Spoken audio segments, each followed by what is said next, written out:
My name is Marjorie Hyatt, and I'm the animation teacher at Carver High School. And I am recording this session for the ALACTE 2020 conference from what has been my classroom since September the 8th, with the exception of 2 days when I was in the classroom. This is where I have been Zooming classes. It's rather awkward, I'm sure that everyone knows, to be talking to a computer and not having the face-to-face interaction that we're so used to in the classroom. And especially with this situation here, I don't even have you guys on the other end of the Zoom session to give me feedback. So please be patient with me. I hope you find this information useful and hopefully a little bit entertaining, but I wish we could be at the conference together, but we have to be safe. The Chapter Excellence program is very important with SkillsUSA. And I know that it's going to be a real challenge this year with our situations. Many of us have not had a classroom setting yet. As of November the 16th, I will be back in the classroom with about 25% of my students actually in the room, and the other 75% will be Zooming for at least the first semester. So I am in the trenches with all you guys. And I'm going to be available to help in any way I can. I've put my contact information on the PowerPoint presentation I'm about to share with you, and you are more than welcome to contact me anytime that you like. I will say that the best time probably to call me would be in the evenings. If I don't answer the phone, then you're more than welcome to leave a message or call me back. But I have weird scheduled class periods, so I can't tell you the time that would be the best time to call me during the day, but you are more than welcome, because often I can't answer an office phone, and I do have an office phone in my classroom.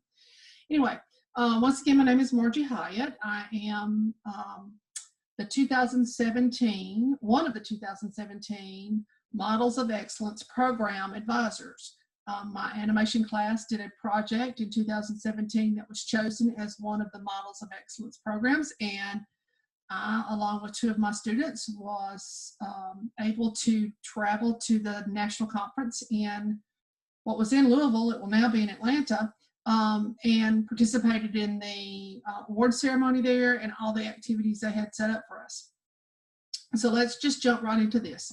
I'm going to share my screen with you and give you this PowerPoint. The PowerPoint is also attached to this conference session, along with the Chapter Excellence Quick Start Guide. Basically, that's not really what it's called, but the link is there. It's a document from SkillsUSA that gives you a breakdown of the Chapter Excellence program. So that, along with this PowerPoint, will hopefully give you all the information you need. I've actually pulled the information from not only that document, but a PowerPoint presentation that was created by Gail Sylvie with SkillsUSA that covers pretty much the first level of the Chapter Excellence program. The booklet gets more in depth into the level 2 and level 3. And then there's information that I've added that with personal experience in it. And I've also added some information from a print material that's no longer available from SkillsUSA. The old Chapter Excellence program handbook that was actually a book that you had to purchase, but the new book is a free download, and you've got the link on this course, or what is it called, conference session, and you can download that and print it off. So let's share the screen.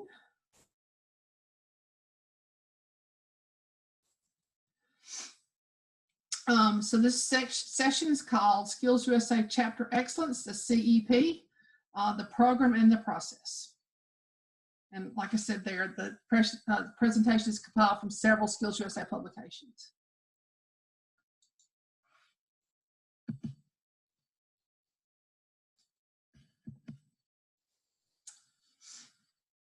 All right, so what the Chapter Excellence program does is it recognizes achievement as it relates to the integration of SkillsUSA framework in the chapter program of work, or as it's called, the POW, your activities.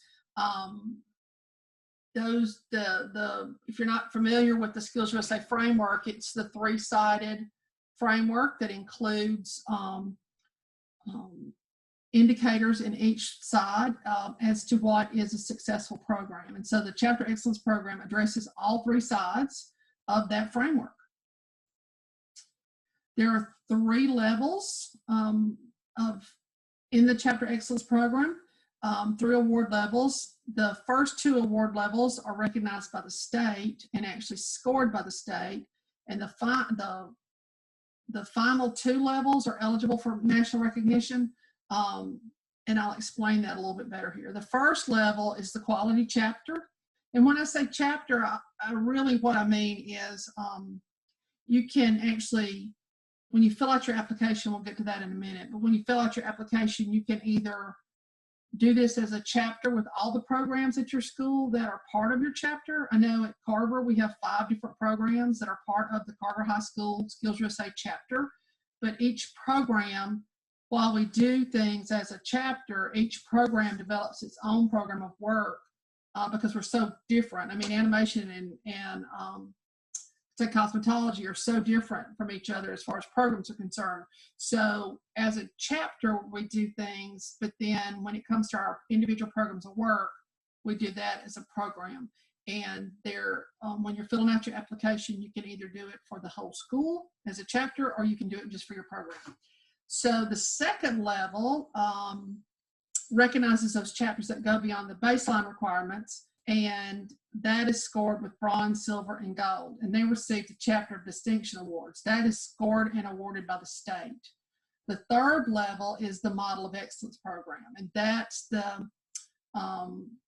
these chapters define excellence. I'm trying not to read off this thing, you guys, but sometimes that's the best way to do it. Best practices will be gleaned from the award winners and shared with the field to serve as models for other chapters to emulate in strengthening their local programs. So the third level awards, the models of excellence, are chosen from the different gold level chapters of distinction from around the country.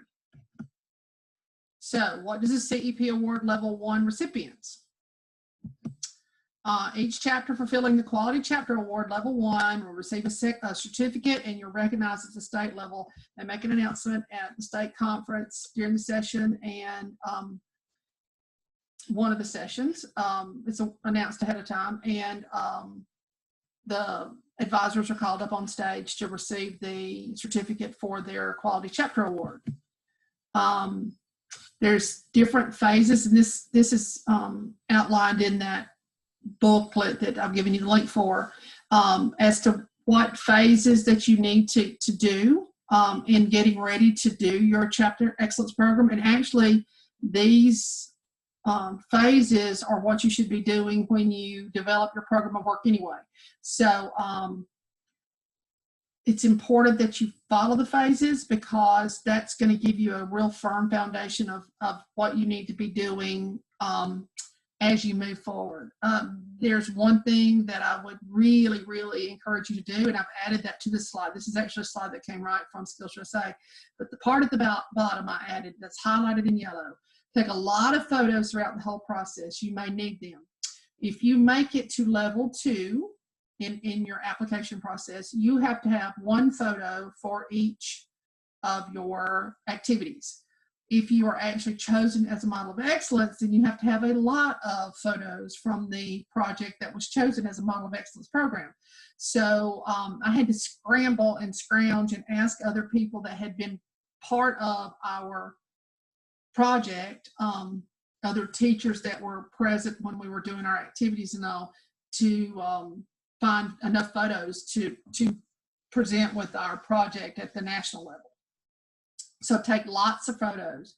And here you have to develop a program of work anyway. That's a state requirement. It's part of our what used to be the big process. You still have to do that. So these are just the things that you need to be doing anyway to meet the basic requirements of having a program and meeting those state requirements. Phase 7 writes SMART goals for essential element growth and program of work activities. We're going to cover what SMART goals are. That was something I had to learn when I didn't know what SMART goals were. I've not worked in a business office setting to know that SMART is an acronym for something. So I had to learn and say to my students what SMART goals were. And from that point on now, when we work on our program of work, we, for our big projects that we're going to do, we do SMART goals for those. So what are SMART goals? So the SMART acronym stands for specific, measurable, attainable, relevant, and time-bound. And you have to be very specific in your written commentary on the application. So by having these specific, measurable, attainable, relevant, and time-bound goals, then you're able to write more specifically. And then here's a slide that would tell you that you can use as a reference. It's a little bit more in depth as to what each of those letters stand for. That timeline, time frame is going to be real important. Include a timeline with the start date, milestones, and an end date. You actually have to include that in that level 2 application. It's not part of level 1, but it is part of level 2. So how to complete a level 1 quality chapter application. So this too came off this slide is off the national, all of these so far have been off the national PowerPoint that they provide. But you can, if you're not already a chapter, you can go to the National Skills USA page and join and set up your chapter, or set up your program in your chapter if there's already a chapter. If there is a chapter and other programs in your school, I would encourage you to get with one of the veteran advisors for Skills USA and get them to help you set up. But if not, and you're the only one, I'm sure somebody with the state can help you with that, or you could call me. But anyway, you need to join and set up your program in the Skills USA membership page. This page is actually linked. This is where you log in to get to your membership and other activities. This page is actually linked through our state Alabama SkillsUSA page. So you're going to set it up. You'll use your teacher email address. You'll set up your password. Don't forget it. Make it something that you know. And then you're going to set up your program that way. So once you have set up your program, you've got this screen. When you open this page and log in, excuse me, this is the page that opens, and it's membership. That's where you'll click to add your students. There's the conference where you actually go to register for state conference and national conference. But what we're talking about right here is in the bottom left-hand corner, the Chapter Excellence Program. So you click on that, and it opens up the application for the CEP. So when you open it, it looks like this, and it will tell you that there is no, this is from 2017, there are no records available. So they have not, this person has not added any, they've not started the application process. So in order to do that, you just click on Add New. Once you do that, it's going to give you a, way to get in there. You're going to set it up. Under type here in the center where it says chapter, that's where you can either choose chapter or program. So if you want to do it just with you and your students, then you would choose program and not chapter. If you want to work with the other Skills USA and get this Chapter Excellence Program as a school, then you put chapter. All right. Here it gives you the status, the definitions, new, working quality, submitted. So when you check it, you're going to know what level, because once you start the application until you actually submit it, it'll tell you where you are along in the process. And so there is the link. If you have, as a school, if each teacher decides to do their program, then you would have more than one line here. You would have however many teachers you have. So here is where you, when you actually start it, don't hit submit application until everything is in. But there's the name of the school. There you would fill out this. But here is where application represents the work of a chapter or a section. And if you click section, then this drop-down box will open up the different registered sections for your school, and you would choose your section. So you fill out the rest of that.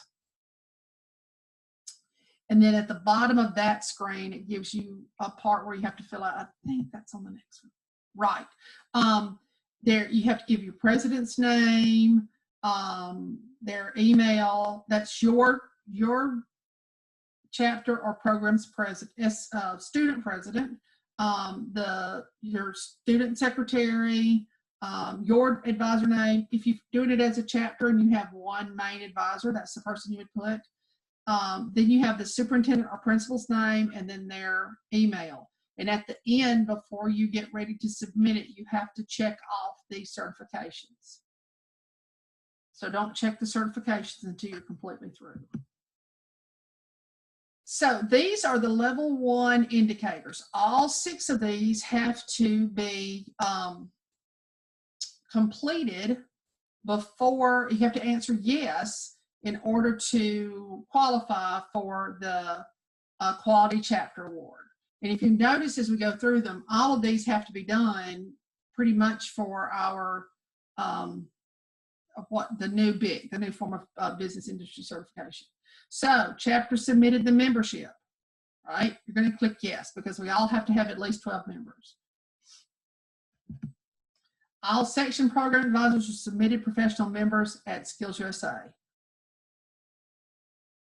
They wrote that, I didn't, but that's then you have to have yes because all the teachers, all the advisors have to be members as well. So that would be clicked as a yes. The chapters elected chapter officers. You have to have officers. You have to have your 5 basic officers. Sometimes you can have as many as 6 or 7, but you have to have officers. The chapter conducted well-planned, regularly scheduled chapter meetings. Those can be meetings, however you set up your meetings. Those can be meetings. I have a feeling with this new whole 2021 year, we're going to be doing a lot of Zoom meetings. But I know that even if I tend to schedule. Skills is such an integral part of my class that we tend to have our meetings during class period. So with 75% of my students at home Zooming into class, we're going to be doing virtual meetings anyway. So you want to have it, at least your 4 meetings that are required. But I would recommend, especially when you're starting to get into projects that you have meetings as often as you need, make sure that someone is recording those because you might have to submit those. Well, you do have to keep documentation of those meetings for the state. The chapter completed a projected budget. Yes. You have to have that for business industry certification or the new form of BIC, whatever that's called. I'm sorry, I can't remember that. And then the last thing is the chapter completed a program of work calendar. So you want to get that done with the students. You got to have a list of all your planned chapter activities for the year. So you have to have all 6 of those checked yes. And when you do, and here's an example of a budget. It's a lot simpler than you think. It doesn't have to be this huge Excel spreadsheet. You just need to have a budget so that you know where, money coming in, money going out, and that your students know, because this is not just for you, this is for your students. All right, and here's the chapter completed a program of work calendar. So you need to make that calendar. If you're new, somebody in your school probably already has a program of work. They should, that they can share with you that you can use as a template for your own program of work. And you need to be sure and include all your activities, all your meetings, all your chapter meetings and program meetings, your social activities, all the things that you plan on doing as a chapter for the year. You need to put those on your calendar, your program of work calendar. And you can always change dates if you have to, but you need that on there from the beginning of the year. So when you are filling out the level 1, after you've checked all those 6 indicators, all you have to do is go in here for the Quality Chapter Award activities. Is you're going to list one major activity from each of the 3 sides of the SkillsUSA framework. So for the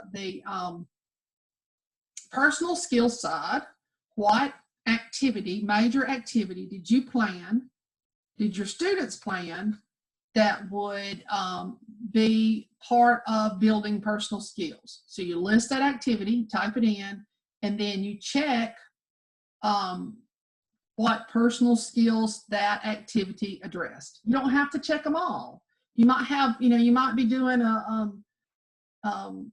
something that requires like a dress for success or something. You might need to just check professionalism, responsibility, and maybe self-motivation, because the students have got to be self-motivated to do what they need to do. You choose. Read the indicators, read the definitions of the indicators.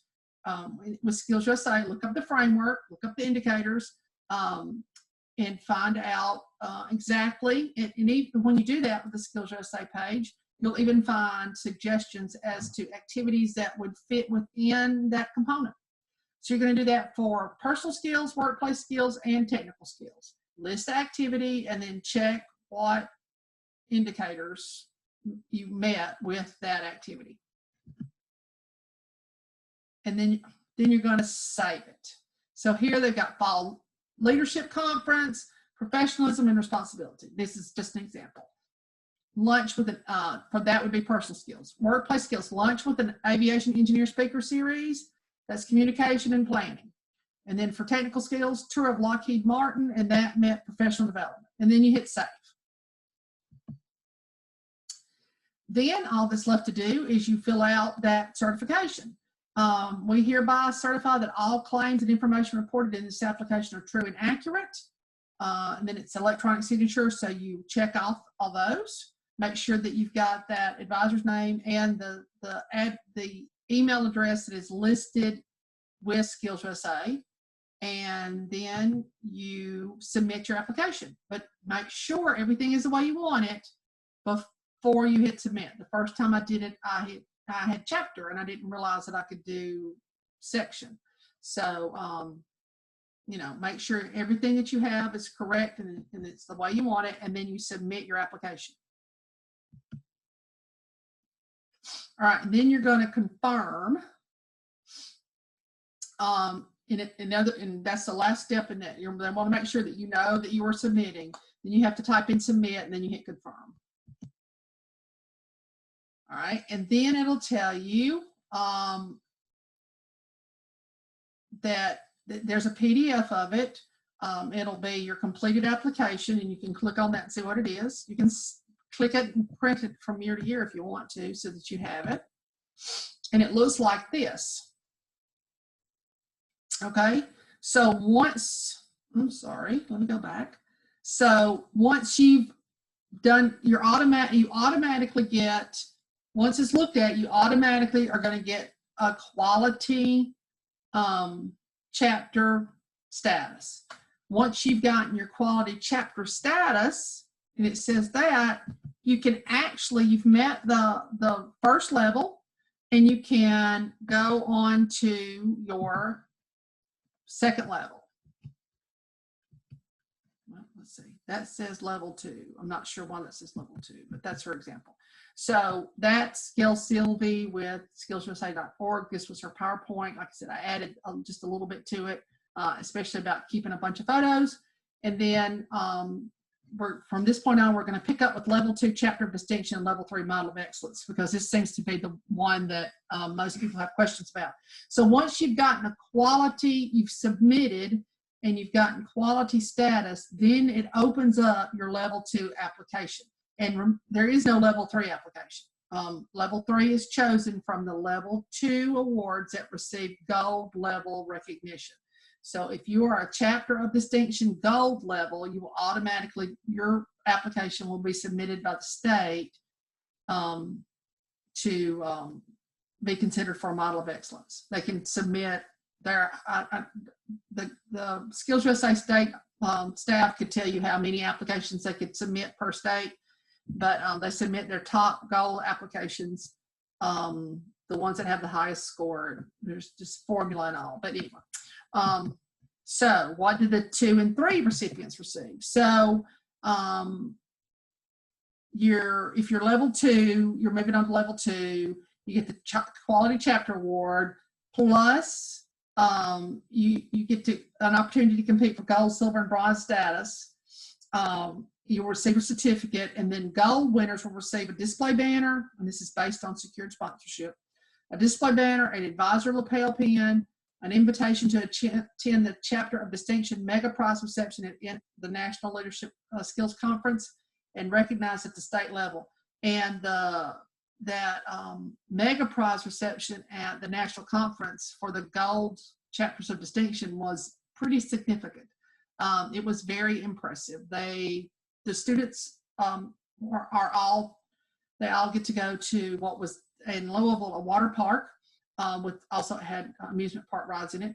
And while they were there, the chapter of distinction mega prize reception was being held, and for the advisors, and they were giving away some pretty impressive prizes. That not just small things. They were giving some really impressive prizes like trips and other stuff, gift certificates. There were some really nice prizes.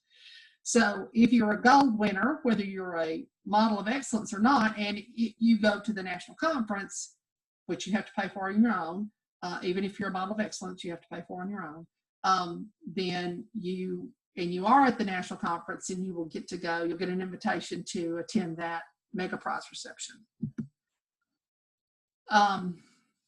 So 8 projects, this is how you get to the model of excellence, level 3. 8, so if you score gold at level 2, then the state will send those level 2 gold, the percentage they can send of those applications to nationals. Nationals reviews them and looks at the project for each of the 3 sides of the framework from that project, I mean, from that application.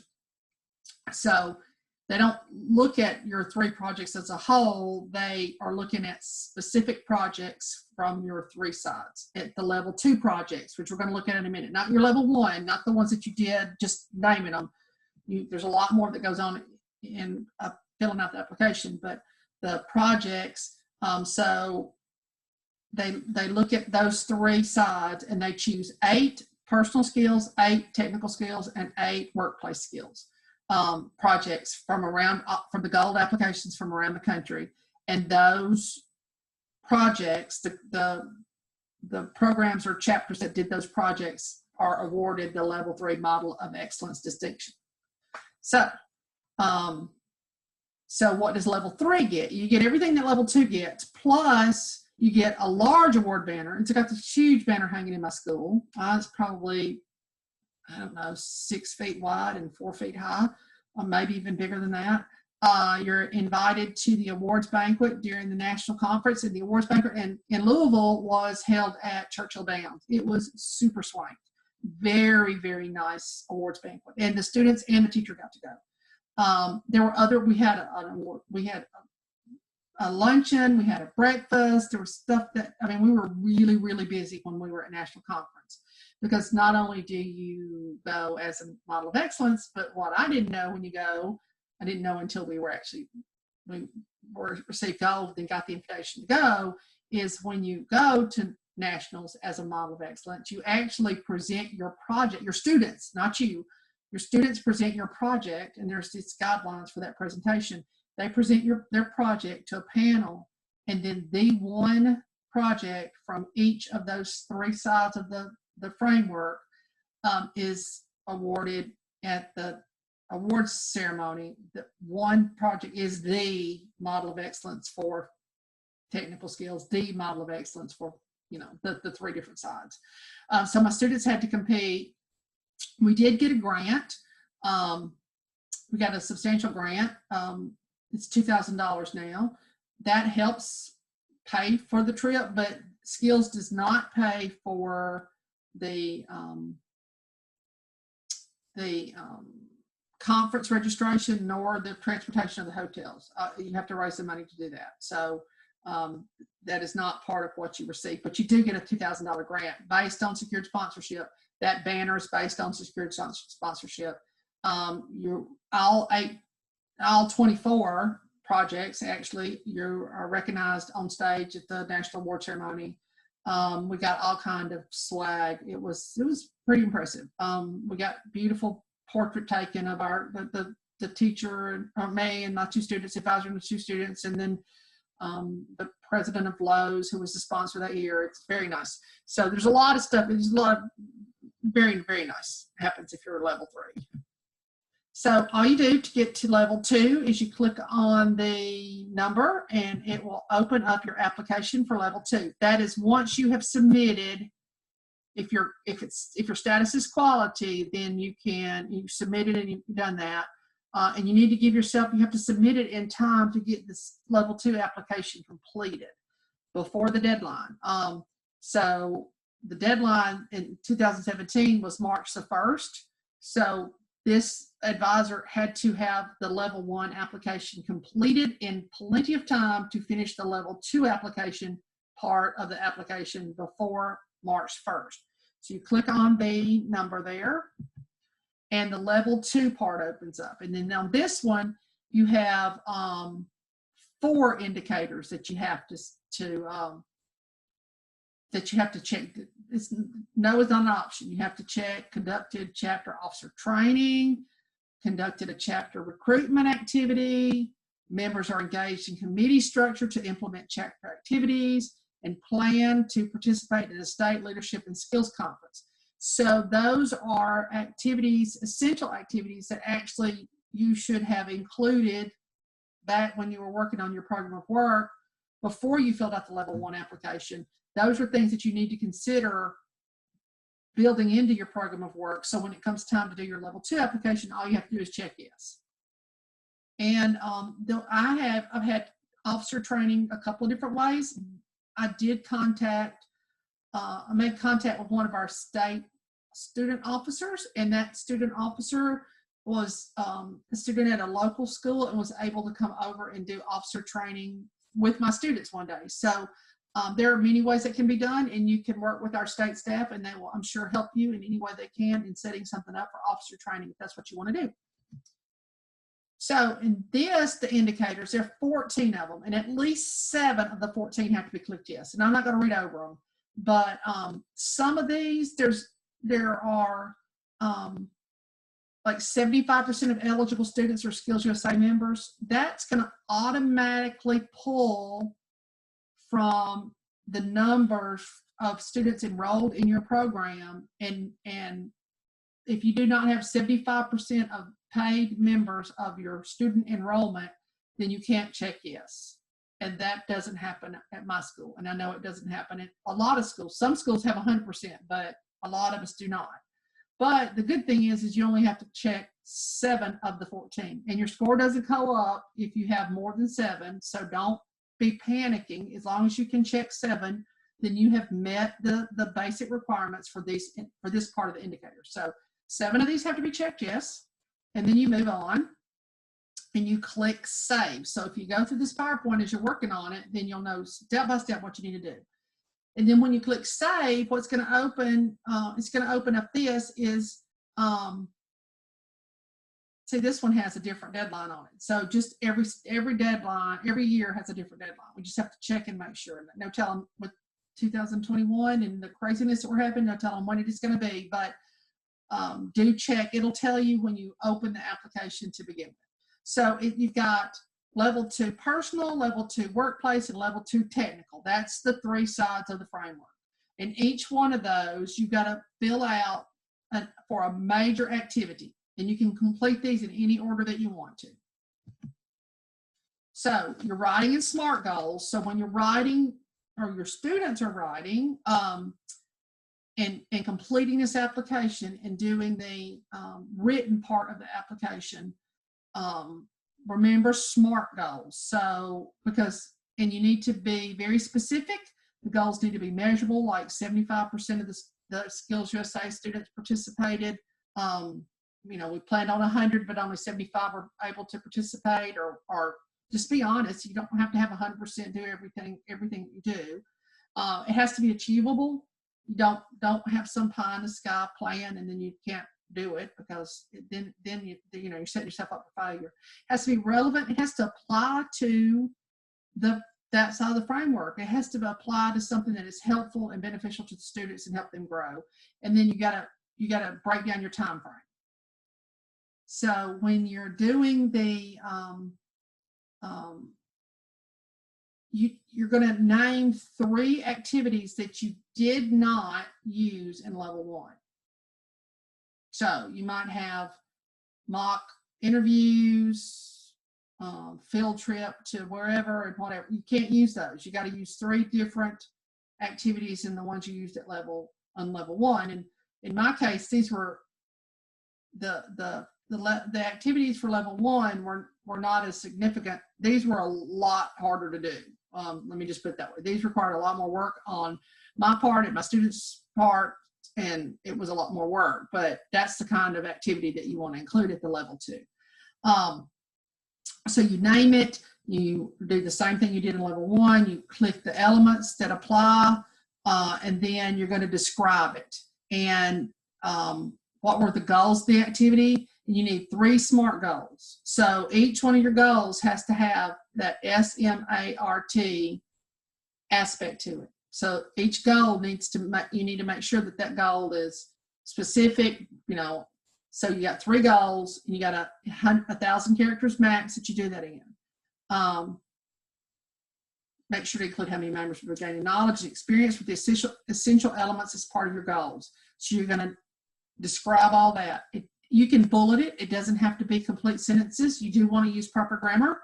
You do want to check your spelling. Be sure to not forget to check your spelling. That is part of the scoring process. You want to make sure that it's articulately written. I'm not being very articulate. You want to make sure it's articulately written, that it's concise, that it gives all the information it needs to be given, and then that it's informational, and that it answers the question. You know, students sometimes will not answer the question. So in this one, you need your 3 SMART goals, and you can just number them and describe them and make sure you hit on SMART for each one of them. Here's an example.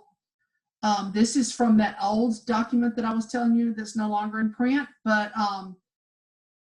there's the purpose of the project. Goal 1, see it's measurable.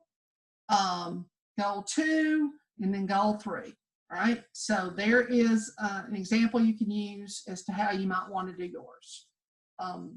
This one is actually full sentence. I've seen some that were just bulleted. I think that ours were incomplete sentences. I'm pretty sure they were, but you can bullet them. All right, then you're going to complete part C. Part A is the name of it. Part B is the description of it, and then part C is the plan of action. The who, what, when, and where. And you have 1,500 characters max here. So you want to create a plan of action that incorporates who, what, when, where, as well as embeds the essential elements as part of the plan. So you want to make sure that this is something that you have done before you start the project. You don't come back, and this is not a put the horse after the cart. You got to do this before you start the project. You just happen to be adding it after the fact to the application. So, and once again, be sure and spell check. You get 1,500 words. Here's the plan of action, and notice it actually gives a timeline. This is what happened on this day. This is what happened on this day. You know, you want to talk about the framework. It's how it's going to. Members will have an opportunity to demonstrate self-motivation, responsibility, and work ethic. Those are part of the elements of that part of the framework.